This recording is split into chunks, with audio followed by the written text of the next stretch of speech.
What do you say? What do you know, stupids? We are back. Hope everyone had a great weekend. We are back. Episode 9, big college football weekend. So we're going to go over some college football stuff. So we'll go ahead and just get into this. Great weekend, week 9. As we get closer and closer to week 9, week 10. Week 10 will be the first college football playoff ranking. As we get closer to the end of the year, teams are going to be playing teams. Like Oklahoma's going to play a 4-team. Kansas, and they could swip in the conference play. So these conference wins are going to become a lot closer. You have the Big 12, the Pac-12, and the SEC are all up for grabs. Team 1 all the way down to Team 4 or 5.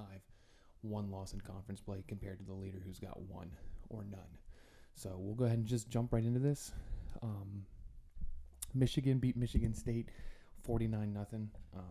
Michigan held Michigan State to 10 total first downs. It was an absolute blowout. Ohio State outlasted Penn State 20-12. Great game. Both defenses were great. Ohio State is still Penn State's big brother. Penn State hasn't gotten over the hump.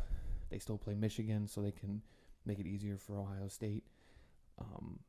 But yeah, Penn State, until they beat one of us, Ohio State or Michigan, they're always going to be that second team to, not get in for the Big Ten East. So number 4, FSU, who's been dominant all year, dominant in the second half.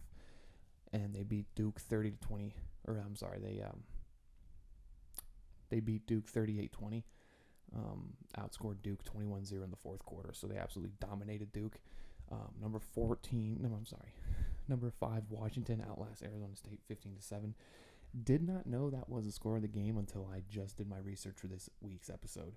And Washington just looked like they came off a game where they just a hungover game where they played Oregon and they just beat Oregon, and it was a high-powered game. They looked like they just got off from one of those. They looked hungover. They looked horrible. And Arizona State, their record doesn't show, but they've given teams tough outings. They almost beat Colorado. They've had games. They've almost beat USC. They've had games where they make this hard. So Washington, it's a wake-up call. It's a good wake-up call because they won. So, it's an ugly win, but a win's a win. Washington was down 7-3 until they had 12 unanswered points, and one of those points was a pick six. So they had an 89-yard pick six.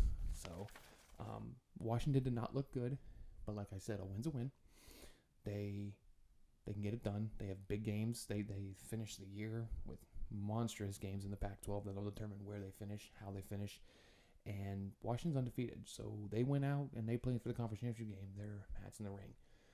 Even one loss keeps them in the conversation of one-loss teams, because we're probably going to have this year, we're going to have potentially 3 undefeateds. I would say more 2, and then have 2 1-losses, but it all depends on how Michigan and Ohio State look. If both of those teams get in, if 2 SEC teams get in, so we'll kind of go from there.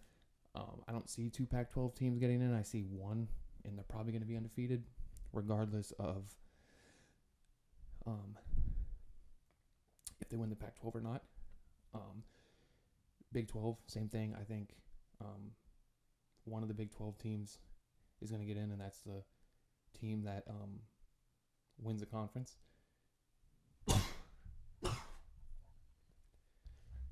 I think the Big 12 is going to have one winner. I think if Oklahoma wins outright, they're going to beat Texas, and it's not going to be a conversation. But if a one-loss Texas beats undefeated Oklahoma, that's what's going to get chippy. So we'll just have to go and see throughout that. But like I said, these as we progress each week, we are getting into the thick of it. We are getting into conference play throughout the rest of the year. You're going to have teams that are trying to get into the conference championship. You've got the Pac-12 and the Big 12 have top 2 teams, and then the SEC and the Big 10 and the ACC also is top 2 teams. SEC and Big 10 have conferences or divisions. But you're playing that where you're going to have the top 2 teams, and then you're going to have a one-loss team play a no-loss team, and that one-loss team could beat the zero-loss team, and you're going to have all these one-loss teams, and there's only 4 teams to get in, so it's really going to start to play out. Alabama's a great one-loss team. Texas is a great one-loss team. I don't see, if there's a bunch of one-loss teams, I don't see more than one from each conference. Maybe the Big Ten, maybe the SEC. I would lean more heavy towards the SEC. Oklahoma holds off UCF. UCF gave them a run for their money. Oklahoma, again, UCF's a bottom of the barrel Big 12 team, but they gave Oklahoma a run for their money. Number 6, Texas survives on the road in Houston. Again, Texas, Oklahoma, Washington, they're playing these teams that are in the bottom of their conference, and they're just giving them a run for their money. So these games are going to start to matter. There's going to be upset games. There's going to be road games. There's going to be teams that want to play spoiler. Number 9, Oregon beats Washington 38-24. Unranked 1-5 Virginia beat number 10 UNC at home. UNC tough loss. That's going to kill y'all. 31-27. Really affects your Final Four, and it also affects the chance of the ACC title game. You guys controlled your own destiny. In cases, you win out, you're undefeated, you go to the ACC title game. Probably the best one-loss team in my opinion. Number 11 Bama strong 27-0 second half. Beats number 17 Tennessee. They absolutely dominated them in the second half. So Bama looked strong in the second half and ended up knocking out Tennessee. Number 14 Utah still has Caleb Williams' number. Beat him again 34-32 with a game-winning field goal. I think USC has been exposed. I think until their defense is fixed, they're not going to be the team that everyone thought. Yeah, Caleb Williams could throw for 5 touchdowns, but their defense gives up 6. That's what's going to start to happen. USC has probably played themselves out of the Pac-12 championship. They still have tough games. They can play spoiler against Washington, and they have games they can play spoiler too, but I don't see them getting the Pac-12 championship, and I think their college football playoff is also done. 19, LSU beat Army 62-0. It was the first military game of the year. Number 22, Air Force beat Navy 17-6. Air Force is ranked number 22. That's always good. Number 23, Tulane beat North Texas 35-28. Number 24, Iowa loses a heartbreaker, controversial, fair call catch. A punt return in the last minute of the game. Looked like it was gonna stand. His arm didn't come up to this point. If you're not familiar, a fair catch is kind of like a wave from the top of your head. He kind of had his arms out and was kind of moving his arms. He did move his arms, so I can understand why they thought it was a fair catch. Do I make that call? I don't. I think everyone was pretty engaged. That's a real tough way for Iowa to lose, and UCLA dominates Stanford 42-7. Let's get into the conference standings because it's going to start to get real big, real interesting. So let's talk about the Big 12. So you've got Oklahoma. They're 4-0 in conference, and they're 7-0. They have at Kansas and at Oklahoma State are like their games that I've marked off as potential games that are going to get ruined, games that can affect their future. Iowa State is 3-1 in conference, and they're 4-3. They're against Kansas. They play Texas, and they're at Kansas State. So Iowa State's the first team that can, they beat Texas. They knocked Texas out. Kansas State's a team that's emerging at the bottom, working their way up. In Kansas, they've been ranked. They've lost a couple games, but these teams, with their conference record only having 1 loss, it can turn real quick with games like that.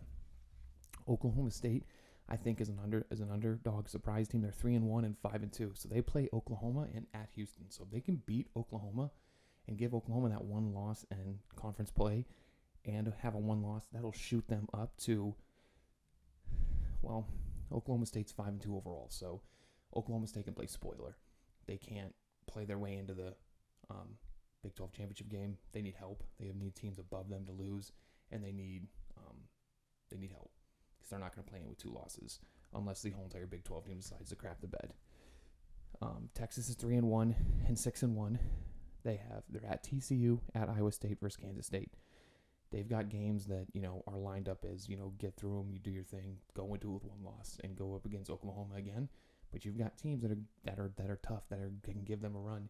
And Quinn Ewers is injured, and we're not sure the details of his injury. It's an AC joint in his shoulder. They did say he was going to miss some time. We'll just have to see on how much time he's going to miss. It doesn't look good. We'll see if Archie Manning gets in and can see what he does. But if Texas, can win out and replay Oklahoma and get a win against Oklahoma in Pac-12, that 1 loss Alabama, 1 loss Texas, and they beat Alabama, so you can kind of, that separation from them. Could Texas get in at the 4? So Oklahoma beat Iowa State and beat Texas. Iowa State beat Oklahoma State. Oklahoma State lost to Iowa State, beat Kansas, KSU. Texas beat Bama. Kansas State lost to OSU. So the reason I just shed all that gibberish was you heard all the teams beat this, teams beat that. That's what's bringing the conference play for 3-1, 3-2, 4-1. These conference games are just like a quick switch. You can be 3-1 and 3-2 real quick. So that's the Big 12 is just all up for grabs. We've got some big matchups that'll determine the factor in the Big 12 championship game. We've got Oklahoma State versus Oklahoma, Iowa State versus Texas, and Kansas versus Oklahoma. Those 3 games, a lot of moving pieces. The Big Ten has been ironed out for now. OSU controls his own destiny. They win out. They'll win the Big Ten East. And OSU has Wisconsin on the road and Rutgers. And Penn State still plays Michigan. So Ohio State had a great win this weekend, and they go to Wisconsin. A night game. Wisconsin's trying to play upset alert. That's going to be a real tough game for Ohio State. I'm an Ohio State fan. I think it's going to be a real tough one. 7:30 Saturday night. I'm hoping they do well. It's going to be a real tough game. Wisconsin is 3-1 in the West and 5-2. Iowa is 3-2 and 6-2, and Minnesota is 2-2 and 4-3. Wisconsin plays Ohio State. Iowa beat Wisconsin, and Minnesota beat Iowa. So if it ranges out where Wisconsin loses and they're 3-2 and Iowa wins, it's probably going to be Wisconsin or Iowa for the Big Ten. Wisconsin still has to play Minnesota, so Minnesota could also play its way, because if Wisconsin loses to Ohio State and loses to Minnesota, that opens a door for Iowa and Minnesota. The ACC is going to be fun. The ACC is lined up with teams like FSU, Louisville, UNC, and Duke. FSU's 5-0, 7-0, 5-0 in conference, 7-0 there. They've got at Wake, at Pitt, versus Miami, North Bama, and UF. Chance of winning out are good. Wake Forest is going to be a trap game. Pitt on the road is always tough. So they've got some tough road games, but after that, playing home against Miami, they should handle their in-state rivalry. North Bama, good luck, and that UF game. So they could win out, but they also have games that, don't underlook those opponents, because those Wake Forest and Pitt games, those are probably nighttime games, and that's a crazy environment. Number 18, Louisville is 3-1 in conference play and 6-1 overall. That one tough loss really kind of put them in the middle of the pack. They play Duke, they play Virginia Tech, they play Virginia, they play Miami, and they play Kentucky. So they can kind of, they win out, they have a chance because they have that one conference play loss. And if FSU loses, that also helps them. Number 17, UNC, that tough loss that really affected them. They could go into that undefeated and go against a one-loss FSU, or went out and played. UNC had a pretty good schedule lined up. They have Georgia Tech, Campbell. They play Duke, Clemson, and NC State both on the road. So I see UNC losing a couple more games, but UNC had the best opportunity to get to the ACC championship game. And I think this Virginia game is going to be a nightmare for the rest of the season, and they're going to talk about that for the rest of the season, because that was tough. A 1-5 team, or 1-5 team coming into your house and you lose. Duke is 2-1 and 5-2. They've pretty much played their way out of it. They've got Louisville, Wake Forest, UNC, Virginia, and Pitt. They can play spoiler, but with those 2 losses, 2-1 in conference play, they probably played their way out. Duke needs help and big wins to get back in the race. Needs team above them to lose, so Duke's gonna need a lot. SEC is gonna go down the wire. I think the SEC is gonna be the craziest one. I think SEC has the most teams that could play spoiler versus the matchups. Like, you got a UF versus Georgia. I think a UF beating a Georgia is a better chance than like an ACC underdog beating an ACC team. So you got Georgia 4-0 and 7-0.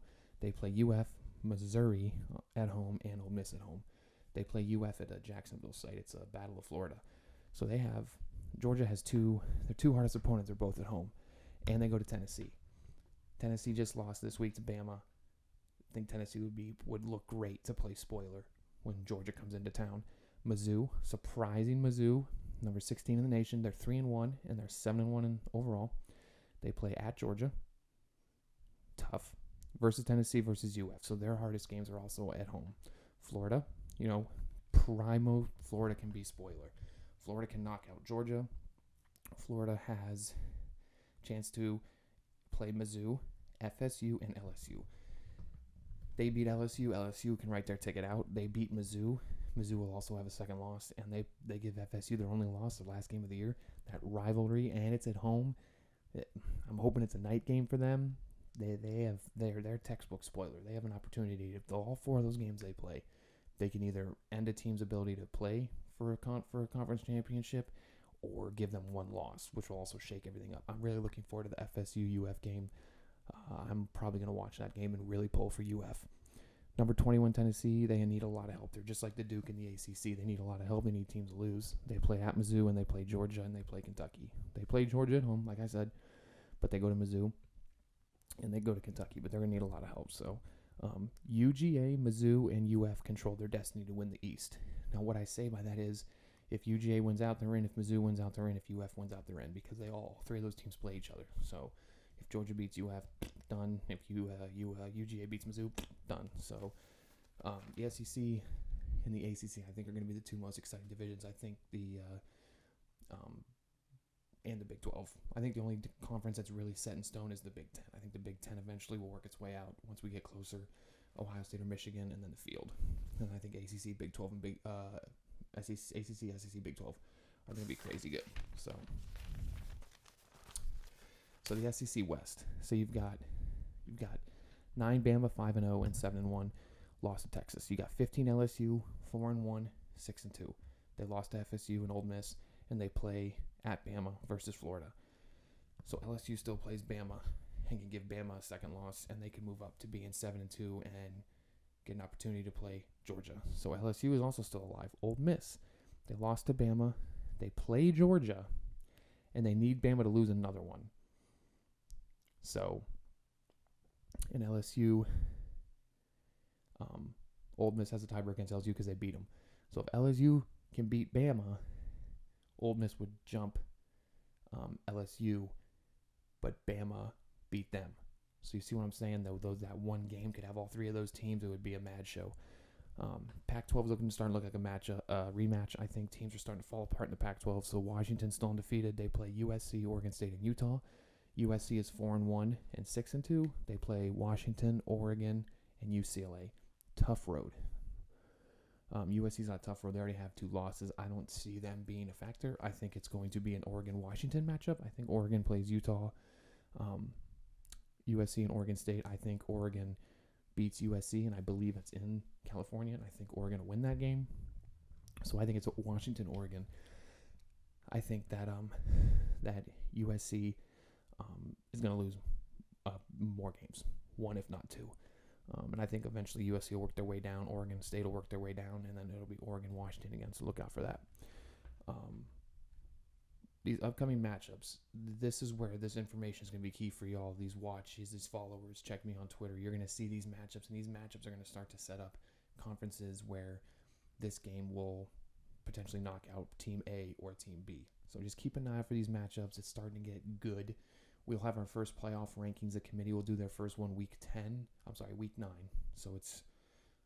I think it's a Tuesday. It's Halloween. The first one comes out Halloween. So that's right before week 9. So we'll do the updated rankings. 1 through 7 didn't change. So you have number 1, Georgia, number 2, Michigan, number 3, Ohio State, number 4, FSU, number 5, Washington, number 6, Oklahoma, number 7, Texas, 8, Oregon, Bama 9, Penn State 10, Oregon State 11, Ole Miss 12, Utah 13, Notre Dame 14, LSU 15, Mizzou 15, UNC 16, Louisville 17, Air Force 18, Duke. I messed that up. Duke. All right, I messed that up. So I'll try that again. Whoopsie. So Georgia, Michigan, Ohio State, FSU, Washington, Oklahoma, Texas, Oregon, Bama, Penn State, Oregon State, Ole Miss, Utah, Notre Dame, LSU, Mizzou, UNC, Louisville, Air Force, Duke, Tennessee, Tulane, UCLA, USC, and James Madison unranked to rank. USC dropped 6, UNC dropped 7, Mizzou and LSU went up 6, Bama went up 2. So that's the big push and drop on how it went. Games this weekend. Let's go ahead and go through and roll through some games this weekend that looked good. Make sure I didn't drop anything. We're good. Slide up 1, 2. So we're gonna go through some games and see what we can do with some games. So games this weekend. You got number 6 Oklahoma at Kansas. That's a tough game for Oklahoma. You got number 4 FSU at Wake Forest. I think it's a trap game for Wake Forest with FSU. Wake Forest is going to play spoiler. Watch out for Wake Forest on the road. Number 1, Georgia and Florida. That game is going to be great. I think Florida wants to compete and not be embarrassed like they have the last couple of years. Number 8, Oregon at Utah. We'll see what Utah can do without Cam Rising. I'm pretty sure he's not playing for the rest of the year. That's what I've heard. I'll get more confirmation later. Number 20, Duke at 18, Louisville. That's going to be a game where losers pretty much done. So if Duke loses, that's 3. If Louisville loses, that's 2. So pretty much one of these teams is going to go establish they're playing for New Year's Six Bowl. Number 3, Ohio State at Wisconsin. I really think Wisconsin is a good football team. Ohio State's offense did enough against Penn State, but let's see what they can do. South Carolina, Texas A&M, just a nice battle of SEC. Nice little rivalry. Clemson, who just lost to Miami. We're not even talking about Clemson anymore. What a day. What a time to be alive. We're not talking about Clemson football at NC State. Iowa State at Baylor. Miami of Ohio at Ohio. For all those MAC people out there, give that a watch. I'm from Ohio myself. I know this MAC is just a tough, gritty Northern battle, and it's going to be fantastic. So let's watch that Miami, Ohio versus Ohio. I'm going to watch that game for sure. And Colorado at UCLA. It's going to be a real big battle. Number 21, Tennessee at Kentucky. So that's kind of a summary of what happened this weekend, what happened yesterday. We had some great matchups, great games. We've got continuous more matchups. Like I said, these games are continuing to get better each week in and out. It's going to determine standings, rankings. It's going to set up storylines. It's going to set up matchups to determine where Team A can be no more consideration for the playoff, can be no more considered for their conference championship game. So just keep an eye out. Follow us on Instagram at Bubcast Official. Follow our Twitter at the Bubcast _. I'm going to put polls out. I'm going to put photos of the whiteboards of my predictions. I'm going on there and just laying out tweets to get at people to watch. I'm going to upload the YouTube video on Twitter. Look at us at TikTok at the Bubcast. I'm starting to post videos there. Just give people funny things to watch. And YouTube channel is the Bubcast. Appreciate the follows, the likes, subscribes, everything. We're grinding. This is an on-time video. I'm proud of myself for getting this out. So have a great rest of your week. And, Cheeks One's Trash of the Week, UNC. UNC, you had a chance to play for the ACC Championship game. You went out, you do your thing. 1-5 Virginia at home, you can't lose to Virginia 1-5. So Cheeks One's Trash is UNC. Thank you all. Have a great week. What do you say? What do you know, stupids?